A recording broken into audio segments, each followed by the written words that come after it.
Bom dia, gente. Meu nome é Dulce Barcelos. Eu sou graduanda de História da Campus. Já estou na fase de processo de escrita do meu TCC. Gostaria de dizer que é uma honra para mim estar aqui hoje com vocês, compartilhar um pouquinho da minha pesquisa, colher contribuições também, isso é muito importante. Agradeço aos organizadores do evento e ao Laboratório de Estudos Republicanos pela iniciativa e convite. Afinal, desde 2016, as pesquisas sobre o republicanismo vêm ganhando cada vez mais adeptos, graças, a claro, às ações dos professores Luiz Falcão e Fabrina Magalhães. Então, fica aqui o meu muito obrigada. Eu acho que tem que trocar esse microfone. Tá falhando.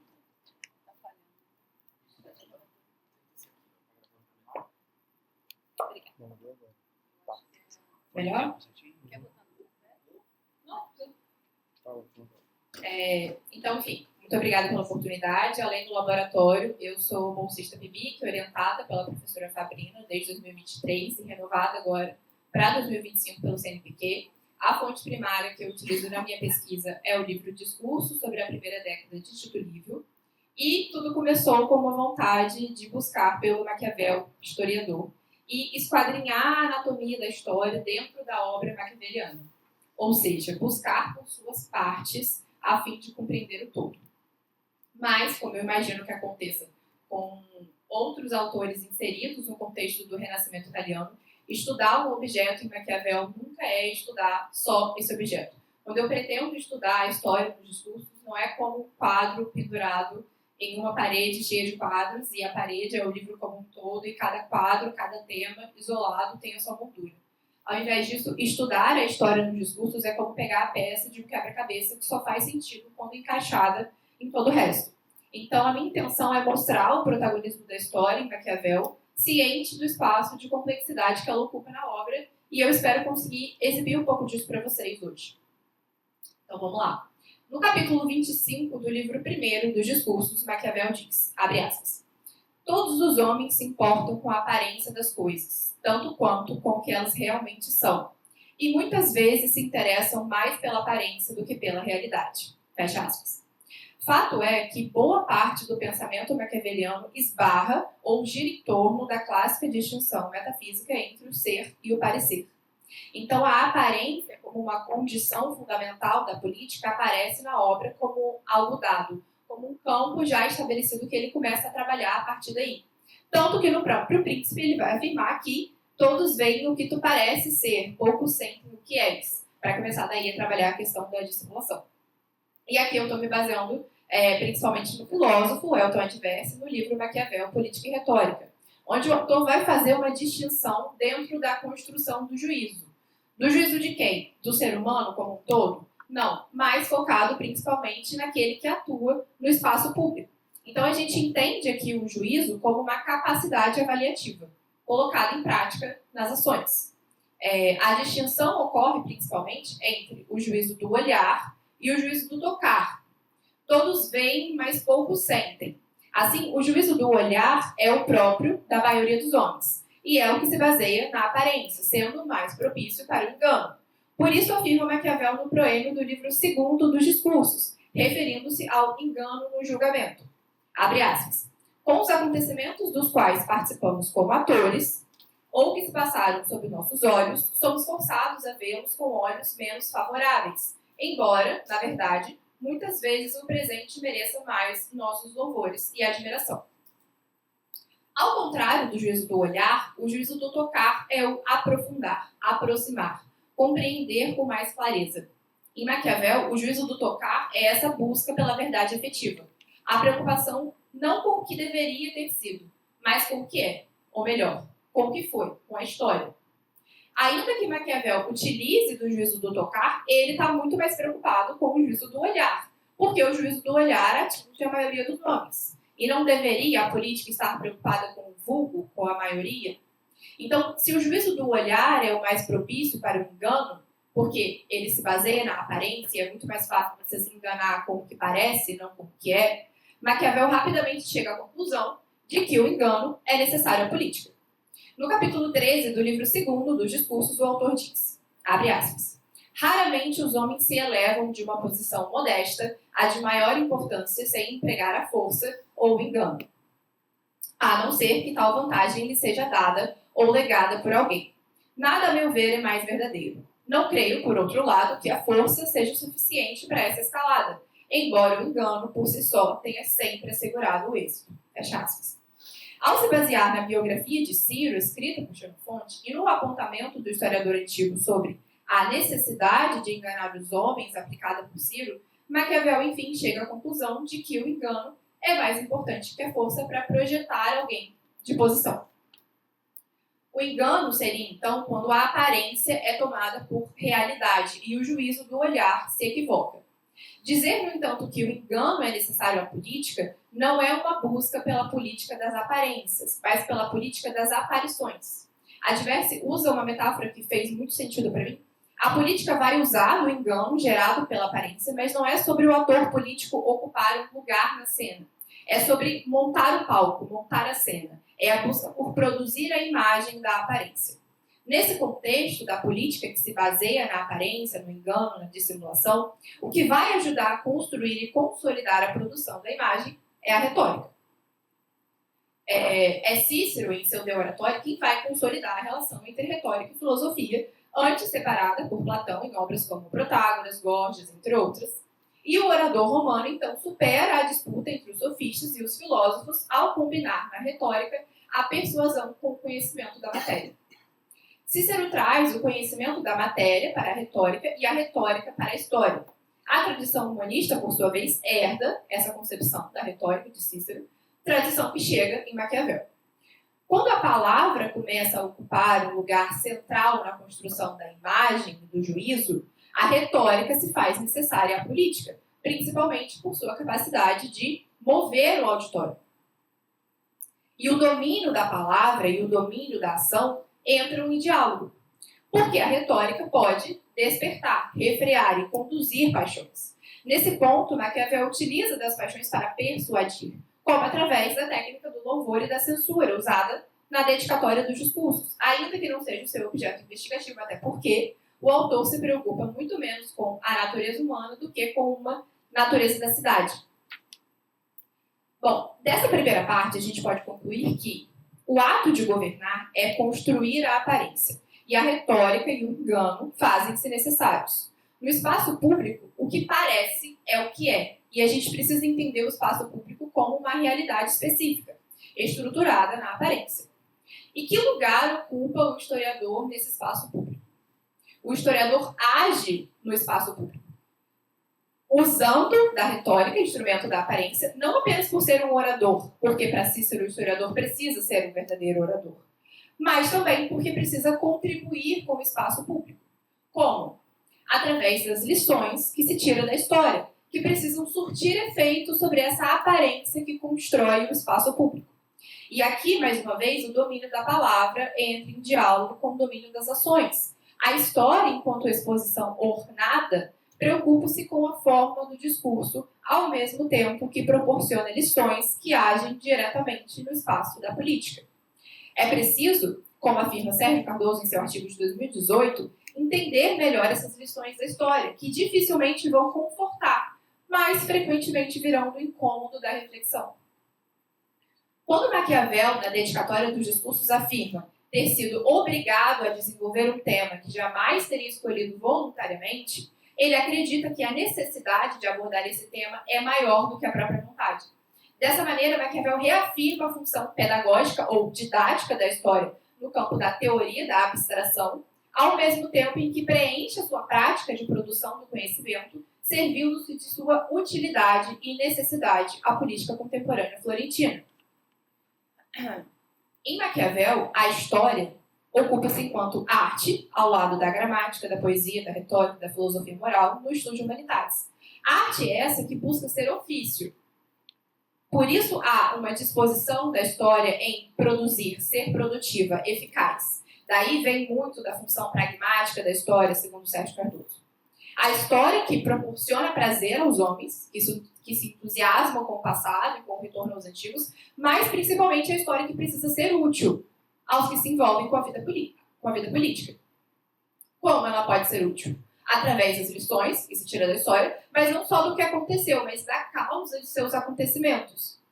Para Maquiavel, é preciso fazer esse mesmo exercício com os antigos, retirar o saber de suas causas. E os homens de seu tempo não entendem a verdadeira utilidade da história, e por isso se servem mal dela. No proema do livro primeiro ele diz, abre aspas, não posso deixar de me espantar e de queixar-me quando considero, de um lado, a veneração que inspiram as coisas antigas, de outro, os atos admiráveis de virtude que a história registra, atos mais friamente admirados do que imitados. Quando se trata de ordenar uma república, manter um Estado, governar um reino, comandar exércitos e administrar a guerra ou distribuir justiça aos cidadãos. Não se viu ainda um só príncipe, uma só república, um só capitão ou cidadão apoiar-se no exemplo da antiguidade. E continua. A causa disto está menos na fraqueza do que na ignorância do espírito genuíno da história. Fecha aspas. Fica claro que retirar as lições não basta, pois refletir sobre a causa dos acontecimentos não serve se não tem aplicação na vida pública. Por isso, aprender com os mestres do passado incluía imitar, reproduzir, tomar como exemplo do que fazer e do que evitar. Para tanto, imprescindível era escolher bons modelos vindos da antiguidade clássica, como afirma Newton Binhoto em seu Maquiavel Republicano. Esse entendimento fica muito nítido no capítulo 4 do livro 2º dos Discursos. Abre aspas. Como dissemos, só os romanos seguiram essa política, mas a república que quiser expandir-se não pode agir de outro modo. A experiência demonstra, de fato, que nenhuma outra é tão certa. Fecha aspas. Então, Roma é o modelo e Florença precisa retirar as lições de sua história e praticar a imitatio. A partir dos discursos, é possível enxergar o pensamento maquiaveliano tomar forma, pensamento esse que, assim como afirma Sérgio Cardoso, não é ciência nem empirismo, mas o resultado da absorção dessa arte da história. Então, a gente tem aqui os 3 pilares do comportamento da história no pensamento maquiaveliano. A sua base, ou matéria-prima, que é a verdade efetiva, os fatos acontecidos, a história por si só. O como, o seu método, que é a combinação entre a experiência das coisas modernas e a contínua lição das coisas antigas, que nada mais é que a combinação perfeita entre política e história. Não por acaso, Maquiavel começa o discurso, logo na dedicatória, dizendo que é o que eu tenho de mais precioso. Trata-se do registro de tudo que sei, tudo que me ensinaram uma longa experiência e o estudo contínuo das coisas do mundo. E, por fim, o terceiro pilar, o que? O objeto investigativo, que também é o objetivo. A busca dos ensinamentos antigos e modernos, a busca de suas causas, as lições da história. Para quê? Por quê? Porque as lições da história também podem fazer mover e ser uma ação direta na política? Sim, mas principalmente porque essas lições ajudam a construir a aparência na qual se baseia a política. No proema do livro 2º, Maquiavel ainda diz, abre aspas, ousarei, portanto, expor sem rebuços o que penso daqueles tempos e do nosso, para avisar aos jovens que fujam de uns e imitem os outros. Fecha aspas. Nesse sentido, Patrícia Aranovitch demonstra no livro História, Política e Maquiavel como os casos históricos podem aparecer de 2 formas em suas obras, como sinal de recorrência daquele acontecimento e como exemplo para a imitação. A seleção do caso que se repete é importante, porque o caso único apenas diz sobre sua singularidade, enquanto a recorrência do caso o faz fonte de conhecimento e ensinamento. Entretanto, com isso, Aranovitch chega, então, à conclusão de que a história ocupa o centro da análise maquiaveliana, muito além de uma função comparativa, principalmente por sua função de produtora de imagem baseada na imitação dentro do espaço público. E aqui, a retórica se faz presente mais uma vez. Quando a utilidade da história fica com um objetivo específico, que é convencer para servir de exemplo, a retórica faz-se necessária. Cícero, no livro 2º do De Oratore, defende as leis da história, reforçando que o simples conhecimento da matéria, isto é, a disposição de fatos acontecidos enquanto crônica, não basta para produzir um efeito pedagógico no leitor. Da mesma forma, um discurso decorado com habilidades oratórias sem uma verossimilhança também não cumpre função. Assim diz Cícero nos tópicos 62 e 63. Abre aspas. Pois, quem desconhece ser a primeira lei da história não ousar dizer algo falso? Em seguida, que não se ouse não dizer algo de verdadeiro. e que não haja nenhuma suspeita de favor, nem de dissimulação. De fato, esses fundamentos são conhecidos por todos, mas a construção da história está baseada nos acontecimentos e nas palavras. O que surge dessa contraposição é um equilíbrio difícil de ser administrado.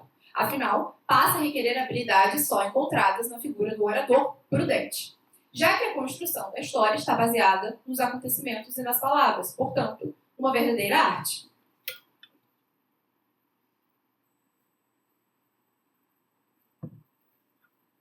A relação de interdependência da história com a retórica que eu estou tentando comprovar faz ainda mais sentido a partir do texto da Victoria Kant, de 94, que aponta ela tom adverso no livro que eu mencionei. Quando a autora afirma que sim, Maquiavel herda essa retórica humanista baseada no modelo ciceroniano, mas a sua inovação acontece quando a distinção entre política e retórica se esvai. A política, em sua lógica da aparência, precisa da retórica a tal ponto que não se consolida sem ela. Não trata-se somente de um mero instrumento. E aí a gente vai ter a distinção aqui das maneiras como a retórica pode se apresentar. Desde a retórica discursiva, usando propriamente das habilidades oratórias, até a retórica das imagens, que vai compor esses elementos não verbais, como os simbolismos, operações empíricas e a ação política por si só. Ainda é possível identificar, de acordo com a autora, diferentes situações nas quais a retórica aparece nos discursos. No primeiro caso, a retórica pode ser utilizada pelos personagens da história política. No segundo caso, a retórica deve ser praticada pelo ator político. E no terceiro e último caso, a retórica utilizada por Maquiavel na estrutura e conteúdo do texto, sendo matéria-prima do argumento da história. Ainda que haja história em todas as situações, a história maquiaveliana está presente no terceiro caso da retórica. A minha intenção nessa exposição hoje é trazer um vislumbre sobre o quadro de interdependência que se desenvolve entre essa tríade, política, história e retórica. A política da aparência e do engano não existe sem a retórica. A política da verdade efetiva e das lições dos antigos não existe sem a história.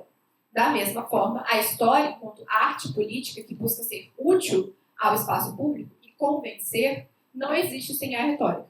E, por fim, a retórica que busca persuadir o leitor ou ouvinte a uma ação política baseando-se no conhecimento da matéria só se concretiza a partir da história. Então, para finalizar, o objetivo do que eu estou tentando trabalhar no meu TCC é colocar a história no centro da minha análise sobre os discursos e, a partir do protagonismo dessa história, ir acrescentando elementos adjacentes que compõem o quebra-cabeça. Uma outra questão que eu pretendo trabalhar também seria a questão da verossimilhança como elemento, por exemplo, e como ela se aplica nesse contexto. Mas é isso. No mais, agradeço a atenção de vocês, bem como críticas, contribuições e dicas que eu puder colher. Muito obrigada. Obrigada, Dulce, pela excelente exposição. Faço agora as perguntas da plateia. Depois da fala da Ana, a gente dá um intervalinho para tomar um café, que está chegando ali atrás. É isso. Dúvidas, pessoal? Questões que vocês queiram fazer?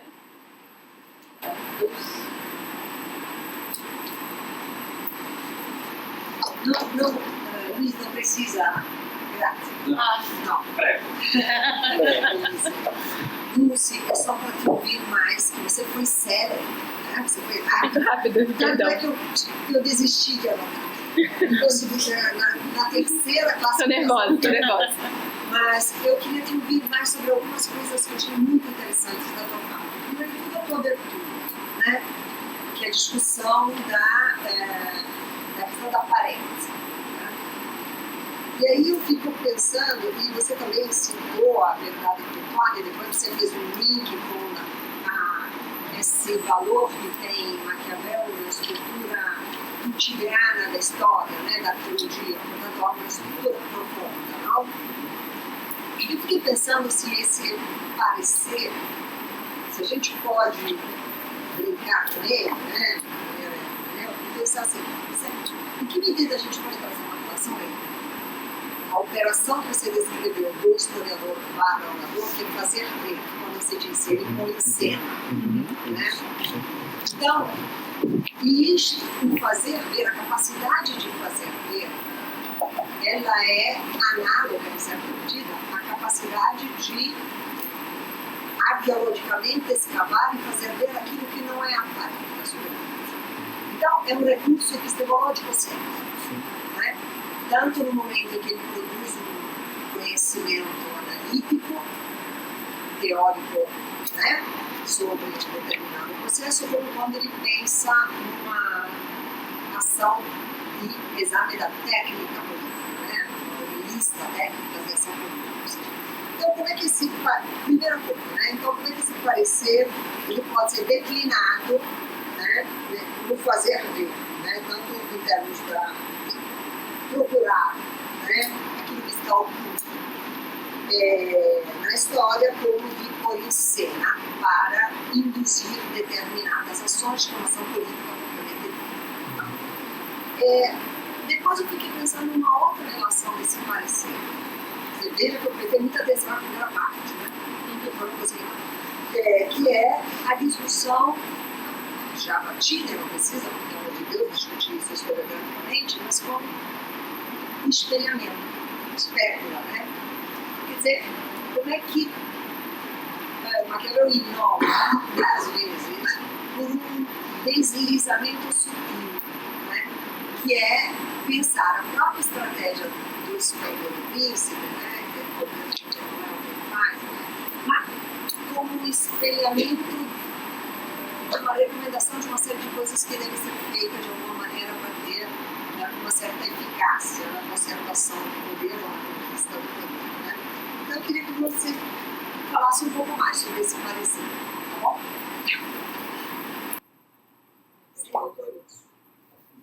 Silvia, muito obrigada pelas perguntas, tá? Eu peço desculpas se eu falei muito rápido, mas eu tô nervosa também, eu tô só começando. Tem que acabar logo.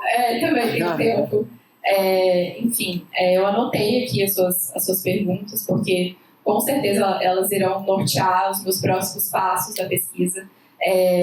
Essa questão sobre a aparência e o fazer ver, a forma como eu enxergo, eu não sei se eu vou responder da forma correta, mas a forma como eu enxergo é que o historiador nesse papel ele precisa compreender esse fazer ver, esse fazer parecer. E aí quando ele compreende isso, ele trabalha em cima disso, né? Então ele entende que a política ela precisa dessa aparência e é aquela questão sobre o juízo do olhar que ocupa a maioria das pessoas. Então o historiador ele precisa entender isso, né? Então, se a maioria das pessoas está preocupada com esse juízo do olhar, como que eu vou trabalhar com essa aparência? Pelo menos eu enxergo dessa forma.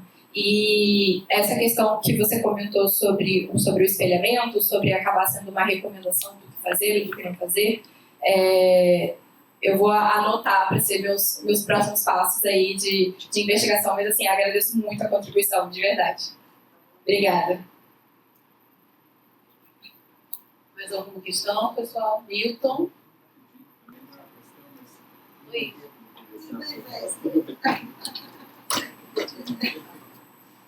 E na direção que você falou, me chamou a atenção essa ideia que você falou de construir a aparência. Porque é muito interessante, porque no nosso tempo a gente está falando muito de fake news, pós-verdade. Eu nunca entendi muito bem por que a gente não chama de mentira, engano. Não vejo um ganho epistêmico, nenhum. E não entendo o que você falou. Eu acho que essa construção da imagem, dá a impressão que nós começamos a construir a imagem no ano passado. Só quando teve um problema do fake news é que nós começamos, que o engano passou a ser parte da política. Antes não, antes era a transparência. Então eu achei muito interessante o seu caminho por isso, porque também tem uma ponte, digamos assim, tanto epistêmica, quando a Silvia mostrou, forte, e com a atualidade. A aparência é construída, a aparência faz parte da política. Isso é essencial, porque senão nós vamos lidar com essa ideia de uma política, que a política é a transparência. O ideal da transparência, que seja um ideal normativo, ok, mas a política não é, nunca foi, nunca vai ser transparente. Porque senão, a menos que a gente mude de planeta e encontre uma outra natureza humana. Nesse aqui não vai dar. Agora, como você mostrou muito bem, o que não quer dizer que ela também não é objeto, ela mesma, de ação do historiador, do pensador, do linguista, enfim. Ela também é objeto, e deve ser. porque esse ato é político. Muito obrigado. É isso que eu queria falar. Eu posso